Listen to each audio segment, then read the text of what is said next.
दिग्गज उद्योगपति और टाटा सन्स के मानद प्रमुख रतन टाटा ने बुधवार देर रात दुनिया को अलविदा कह दिया। 86 वर्ष की उम्र में उन्होंने मुंबई के ब्रीच कैंडी अस्पताल में अंतिम सांस ली।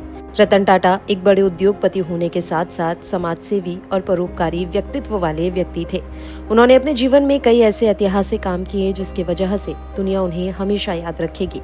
उनके द्वारा किए गए 5 बड़े कार्य जो रतन टाटा को महान बनाते हैं। सबसे पहले बात करेंगे कोरोना काल की, जब उस महामारी ने देश को संकट में डाल दिया था। कोरोना महामारी के समय जब हमारा देश संकटों से जूझ रहा था, उस समय टाटा समूह मदद के लिए आगे आया और 1500 करोड़ रुपए का डोनेशन दिया। इसके अलावा देश में हर आदमी के पास कार हो, इसी विजन को लेकर टाटा मोटर्स की तरफ से साल 2008 में नैनो कार लॉन्च की गई थी, जिसकी कीमत करीब 1 लाख रखी गई। रतन टाटा को कुत्तों से बेहद लगाव था। यही वजह है कि उन्होंने कुछ दिन पहले ही कुत्तों के लिए एक हॉस्पिटल खोला। नवी मुंबई में मौजूद ये अस्पताल 5 मंजिला है, जिसमें 200 पालतू जानवरों का एक साथ इलाज किया जा सकता है। उन्होंने हॉस्पिटल खोलते समय कहा था कि मैं कुत्तों को अपने परिवार का हिस्सा मानता हूँ। रतन टाटा ने आगे कहा था कि मैंने जीवन में कई पेट्स रखे हैं, इस वजह से मुझे इस हॉस्पिटल की अहमियत पता है। टाटा ने TCS जैसी बड़ी IT कंपनी खड़ी की, जिसने बड़े पैमाने पर लोगों को रोजगार देने का काम किया। इसके साथ ही तकनीक के क्षेत्र में भारत को आगे बढ़ाने का काम किया। इसके अलावा उन्होंने फोर्ड कंपनी को संकट से उबारा। फोर्ड मोटर्स की हालत खराब हो गई थी, जिस वजह से फोर्ड को बेचना पड़ा और उसे रतन टाटा ने खरीद लिया। टाटा ग्रुप आर्थिक तंगी से जूझने वाले छात्रों की मदद करने के लिए भी हमेशा आगे रहे। ट्रस्ट ऐसे जरूरतमंद छात्रों को स्कॉलरशिप देता है। टाटा शिक्षा एवं विकास ट्रस्ट ने $28 मिलियन का टाटा छात्रवृत्ति कोष प्रदान किया था, जिससे कार्नेल विश्वविद्यालय भारत के स्नातक छात्रों को वित्तीय सहायता प्रदान कर सके।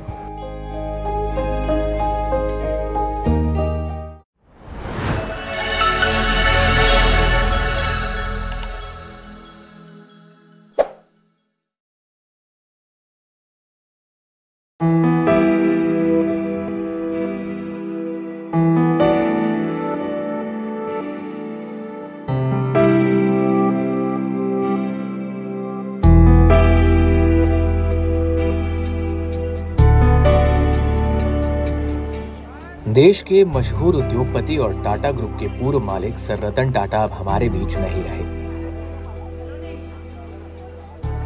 86 साल के रतन टाटा ने बुधवार देर रात मुंबई के अस्पताल में आखिरी सांस ली। रतन टाटा के निधन से देश में शोक की लहर है।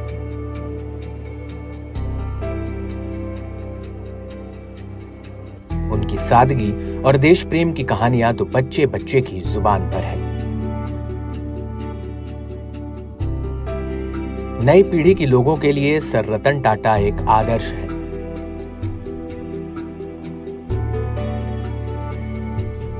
उनके जाने के बाद ये सवाल उठ रहा है कि उनका उत्तराधिकारी कौन होगा।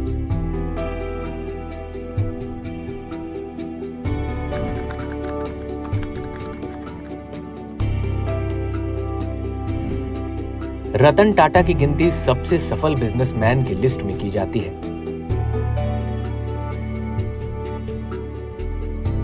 उनके नेतृत्व में टाटा ग्रुप ने देश ही नहीं बल्कि पूरी दुनिया में अपना डंका बजाया। समूह की 100 से ज्यादा लिस्टेड और अनलिस्टेड कंपनियां हैं।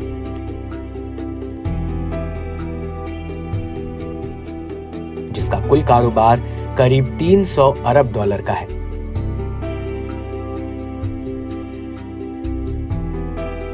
भारतीय रुपयों में यह करीब 3800 करोड़ रुपए की नेटवर्थ है।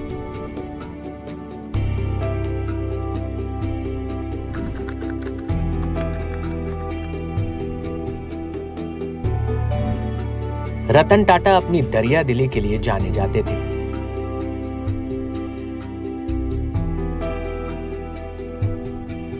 रतन टाटा की कंपनी की कमाई का एक बड़ा हिस्सा दान में जाता था। टाटा अपनी आमदनी का एक बड़ा हिस्सा टाटा ट्रस्ट में दान कर दिया करते थे। ये दान टाटा ट्रस्ट होल्डिंग कंपनी के तहत फर्मों द्वारा की गई कुल कमाई का 66% योगदान देता है। देश में कोरोना महामारी हो या फिर कोई आपदा, टाटा ग्रुप मदद के लिए सबसे आगे रहा है। आर्थिक तंगी से जूझने वाले छात्रों की भी मदद के लिए ये ट्रस्ट हमेशा आगे रहता है। रतन टाटा अपनी कंपनियों की कमाई खुद लेने की बजाय ट्रस्ट के जरिए देश और देशवासियों पर खर्च करते थे।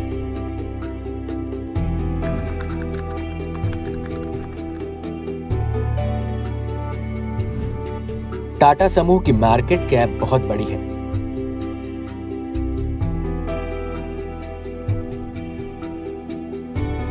आज इसके तहत 29 लिस्टेड कंपनियां आती हैं।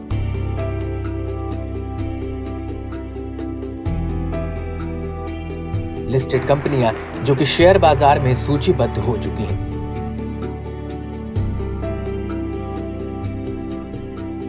इन सभी 29 कंपनियों का कुल मार्केट कैप देखें तो 20 अगस्त 2024 तक करीब 403 अरब डॉलर यानी करीब 33.7 लाख करोड़ रुपए की है।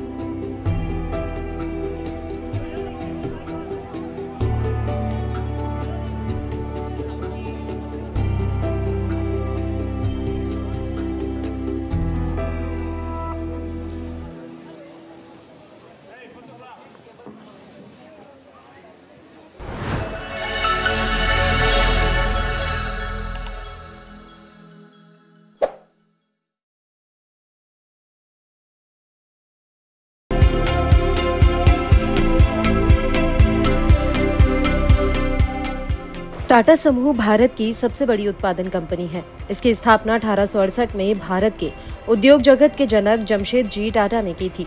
महाराष्ट्र के मुंबई और नवी मुंबई में टाटा ग्रुप का मुख्य कार्यालय है। देश के हर घर में रोजाना टाटा समूह के उत्पादों का इस्तेमाल किया जाता है। गुणवत्ता, विश्वसनीयता बनाए रखते हुए 156 साल का इतिहास कंपनी के पास है। टाटा समूह की कंपनियों में 10 लाख से ज्यादा लोग विभिन्न स्तरों पर काम करते हैं। कंपनी की वार्षिक आय 14 लाख करोड़ रुपए है। शेयर बाजार में रजिस्टर्ड सभी टाटा कंपनियों का कुल बाजार मूल्य लगभग 34 लाख करोड़ रुपए है। टाटा समूह के 45 देशों में कार्यालय हैं। 156 देशों में टाटा समूह अपनी सेवाएं देता है। तो ऐसे में आइए जानते हैं टाटा समूह की कंपनियों के बारे में। टाटा समूह की कंपनीज सूचना प्रौद्योगिकी के अंदर Tata consultancy services, Tata Elxsi, Tata digital, Tata technologies. Tata steel, automobile में Tata motors, Jaguar, land rover, Tata auto comp system. उपभोक्ता और खुदरा के अंदर Tata chemicals, Tata consumer products, Titan company, Voltas, infinity retail, Trent. Infrastructure में Tata power, Tata consultancy engineers, Tata realty and infrastructure, Tata housing. वित्तीय सेवाएं Tata capital, Tata AIA life, Tata AIG, Tata asset management. Aerospace और रक्षा टाटा एडवांस्ड सिस्टम्स। पर्यटन और यात्रा Indian hotels, Taj hotels, Tata SIA airlines, Air India. Telecom और media Tata communications, Tata play, Tata tele services. व्यापार और निवेश Tata international, Tata industries, Tata investment corporation. Tata उत्पाद और brand big basket, Tata Neu, Tata tea, Tetley, eight o'clock coffee, Tata coffee grand, Himalayan natural mineral water, Tata copper plus और Tata ग्लूको plus, Tata नमक, Tata shampoo और Tata soulful. Tata group को बुलंदियों पर पहुंचाने वाले रतन टाटा ने टाटा सन्स के चेयरमैन के रूप में मार्च 1991 से दिसंबर 2012 तक नेतृत्व किया। विदेश से पढ़ाई पूरी करने के बाद वह पहली बार टाटा समूह की कंपनी टाटा इंडस्ट्रीज में बतौर असिस्टेंट शामिल हुए थे।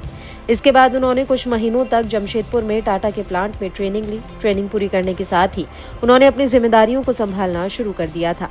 रतन टाटा ने घर के किचन में इस्तेमाल होने वाले नमक से लेकर आसमान में उड़ने वाले हवाई जहाजों तक पर राज किया। बिजनेस सेक्टर में नई कीर्तिमान स्थापित करके उन्होंने टाटा समूह को ऊंचाइयों तक पहुंचाया। देश में ऐसे कई काम हैं जिन्हें पहली बार टाटा कंपनी ने किया, फिर चाहे वो स्टील प्लांट की शुरुआत हो या फिर एयरलाइंस की। बिजनेस सेक्टर में उन्होंने नई कीर्तिमान स्थापित कर टाटा समूह को बुलंदियों तक पहुंचाया।